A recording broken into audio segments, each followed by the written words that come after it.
স্বপ্ন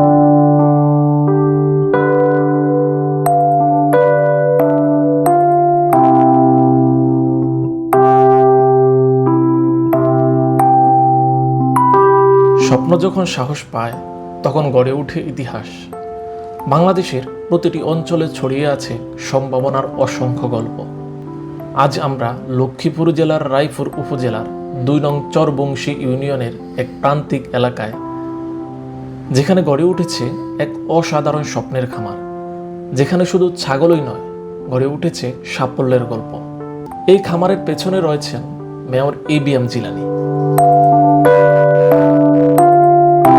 mayor ABM Jilani শুধু একজন জনপ্রতিনিধি নয়, একজন সফল উদ্যোক্তাও।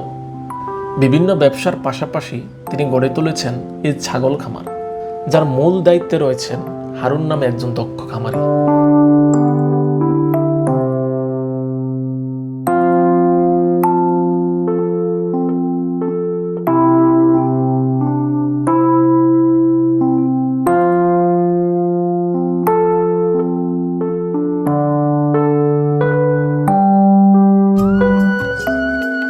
আসসালামু আলাইকুম দর্শক, এই মুহূর্তে আমরা অবস্থান করছি লক্ষ্মীপুর জেলার রায়পুর উপজেলার ২ নং চরবংশী ইউনিয়ন এলাকার মেয়র এবিএম জিলানী ফার্মে। আমার বাম পাশে যে ফার্মটি দেখতে পাচ্ছেন, এই ফার্মের স্বত্বাধিকারী মেয়র এবিএম জিলানী। তিনি একজন সফল উদ্যোক্তা। তিনি এই সফল উদ্যোক্তা হওয়ার পেছনে কী ধরনের সমস্যার সম্মুখীন হয়েছিলেন এবং এই ফার্মটি পরিচালনার ক্ষেত্রে তিনি যে ফার্মের মধ্যে যে ছাগলগুলো লালন পালন করতেছেন, এই ছাগলগুলো লালন পালন করতে গিয়ে কী কী রোগের সম্মুখীন হয়েছিলেন, তার সব কিছু আজকে আমরা আপনাদের সামনে তুলে ধরার চেষ্টা করব।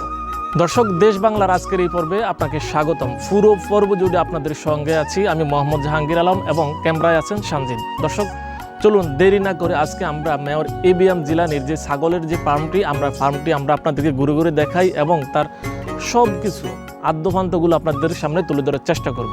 তাহলে চলুন আমরা শুরু করি।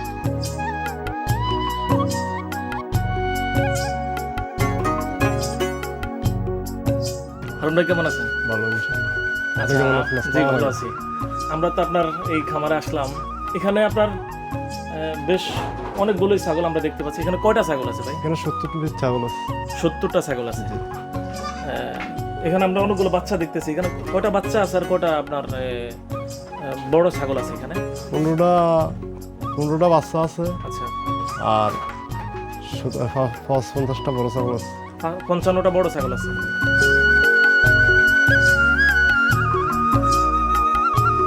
এই খামারটা শুধু একটা ব্যবসা নয়, এটা হারুন ভাইয়ের ভালোবাসা, তার অধ্যবসায়। প্রতিটি ছাগলকে তিনি দেখেন সন্তানের মতো। প্রতিদিন সকাল থেকে সন্ধ্যা পরিশ্রম আর যত্নে গড়ে তুলেছেন আজকের এই স্বপ্নের খামার। এখানে আপনার যেটাকে বলে খাসি, এরকম কটা পুরুষ জাতের আছে ছাগল আছে এখানে? না, 10টা আছে পুরুষ জাতের। আচ্ছা। আরগুলো সব মেয়ে জাতের। এগুলো কি ধরনের জাত? আপনার এই ছাগলগুলোর মধ্যে কি কি ধরনের জাত আছে এখানে? ছাগল পাটনায় আছে, এর মধ্যে আপনার দেশি আছে, এর মধ্যে তোতাপুরি আছে, এর মধ্যে বিভিন্ন পদের আছে। এখানে আছে বিভিন্ন জাতের ছাগল, যেমন ব্ল্যাক বেঙ্গল, তোজা, যমুনাপাড়ি। প্রতিটি নিজের মতো করে গুরুত্বপূর্ণ। খাবার, পরিচর্যা, রোগবালাইয়ের প্রতি সচেতনতা, সব কিছুতেই আছে পরিকল্পনার ছাপ। এই যে আমরা শেডটা দেখতেছি, ছাগলের যে শেডটা, এটা কতটুকু হবে? কতটুকু জায়গার মধ্যে আপনারা এই শেডটা করছেন? 50 স্কয়ার। 50 স্কয়ার। তার মানে পাশে কতটুকু, লম্বায় কতটুকু? লম্বা 50 আর পাশে 30। লম্বায় 50, পাশে 30। এখানে তো আপনি দায়িত্বে আছেন। এটা তো মূলত আমরা যতটুকু জানি, কথা বলছিলাম আমরা, ওনারা হয়তো কিছু কারণে, ব্যস্ততার কারণে সময় দিতে পারছে না, যে জুমন ভাই মূলত এটা করতেছে। তো এই যে আমরা এই যে একটা ফাটা দেখতেছি, এটা এটা দিয়ে কি আপনারা এইখানে যে ছাগলগুলো আছে এগুলো সবগুলো কি আপনারা এটা দিয়ে সবকিছু করতেছেন, দিচ্ছেন? বড়গুলা যা আছে সব এটা দিয়ে করি, আর ছোট যেগুলো আছে এগুলো ছোটটা দিয়ে করি। এরকম কয়টা আছে আপনাদের এখানে? 2টা। এই দুইটা দিয়ে আপনারা প্রজনন দিতেছেন সবকিছু? এদেরকে খাবারটা দিচ্ছেন কি আমাদেরকে যদি একটু বলেন? এদেরকে খল্লি খাওয়াই, হ্যাঁ, আর সরকা খাওয়াই, হ্যাঁ, আর আপনার ভুট্টা খাওয়াই, খোসা, খোসা, আর আপনার ওই যে বুট আছে বুট খাই। এগুলি খাওয়ান। আর কাঁচা ঘাসের মধ্যে কি আছে? কাঁচা ঘাসের ভিতরে আমরা যে ঘাস খেতে ওগুলা করছি ওগুলা খাই। আর এদেরকে কি সারাক্ষণ এই ঘরের মধ্যে রাখেন না আবার ছেড়ে দেন এদেরকে? এই 10টা বাজে ছেড়ে দেবো, আচ্ছা, আবার 4টা বাজে ঘরে তুলে নিয়ে আসবেন। আচ্ছা আচ্ছা।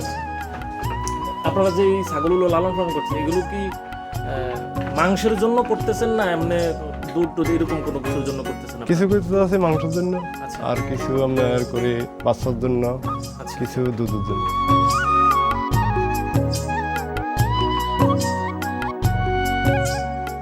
ছাগল পালনে শুধু লাভ নয়, শান্তিও পাওয়া যায়।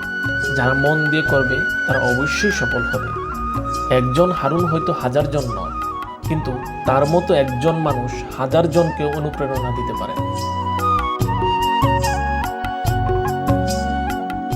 এখানে আপনারা আমাদেরকে যেটা বললেন যে এখানে 55টার মতো বড় ছাগল আছে, জি, আর 15 থেকে 20টার মতো আছে বাচ্চা ছাগল আছে, তাই তো? বাচ্চা ছাগল। আচ্ছা, এদের তো ধরেন বিভিন্ন মানুষের মতো তো এরা তো বিভিন্ন রোগ প্রতিরোধ মানে রোগের সম্মুখীন হয়, তাই না? জি, তো এগুলো আপনারা কিভাবে মোকাবেলা করেন? যেমন এই যখন রোগগুলো হয় কি যেমন ধরনের? ধরেন না যে ঠান্ডাগুলো লাগে এগুলো আমরা ওষুধ কিনে এনে আমরা দেখি ঠান্ডা লাগবে কাশে, ওগুলোর ওষুধ আমরা খাওয়াই। আর একটু এইদিকে যদি বেশি হয় তাহলে ডাক্তার আনি, পশু ডাক্তার। সাধারণত কি ধরনের রোগ হয় ছাগলে? ধরেন না ঠান্ডাটাই বেশি। ঠান্ডাটা বেশি হয়। জি, তাহলে যদি প্রাইমারি লেভেল হয় তাহলে আপনারা নিজেরাই চিকিৎসা করেন, আর যদি বেশি জটিল আকার হয় তাহলে হয়তো দেখা যায় আপনারা পশু ডাক্তার আনি। পশু ডাক্তার নিয়ে আসেন, তাই তো?